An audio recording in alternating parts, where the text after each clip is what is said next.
नमस्कार, मैं विवेक और आप देख रहे हैं ताज़ा न्यूज़। दोस्तों, हाथरस केस तो आपको याद ही होगा ना, किस तरह से एक बच्ची के साथ दुष्कर्म किया जाता है, उसके बाद उस पर अत्याचार किया जाता है और परिणाम स्वरूप अस्पताल में उसकी मृत्यु हो जाती है। पुलिस इस केस को किस तरह से हैंडल करती है।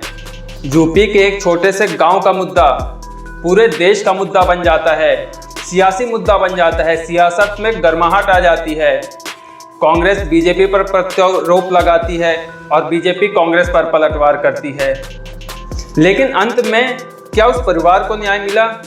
नहीं।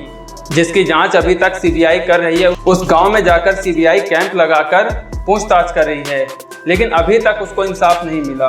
दोस्तों, अब जो खबर हम आपको बताने वाले हैं ये भी उसी केस से जुड़ी हुई है, लेकिन थोड़ा अलग है। दरअसल जिस खेत में ये वारदात हुई थी, उसके मालिक ने अब सरकार से 50,000 रुपए का मुआवजा मांगा है।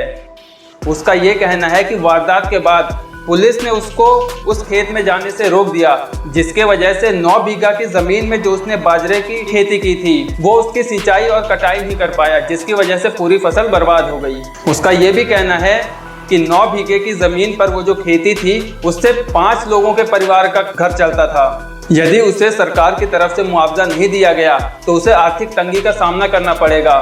साथ ही उस खेत के मालिक ने यह भी बताया कि उसके ऊपर 1.6 लाख रुपए का कर्जा है।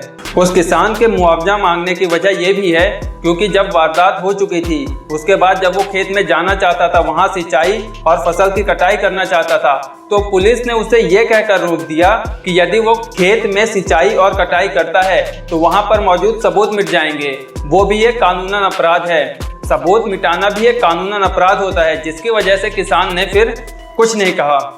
उसके बाद अब जब उसकी फसल बर्बाद हो गई तो वो उसी अधिकारी की बात को मद्देनजर रखते हुए सरकार से 50,000 रुपए का मुआवजा मांग रहा है। अब देखना यह है कि यूपी की सरकार उस किसान की मांग को पूरा करती है या नहीं। न्यूज़ की लेटेस्ट अपडेट पाने के लिए बने रहें हमारे ताज़ा न्यूज़ चैनल के साथ। धन्यवाद।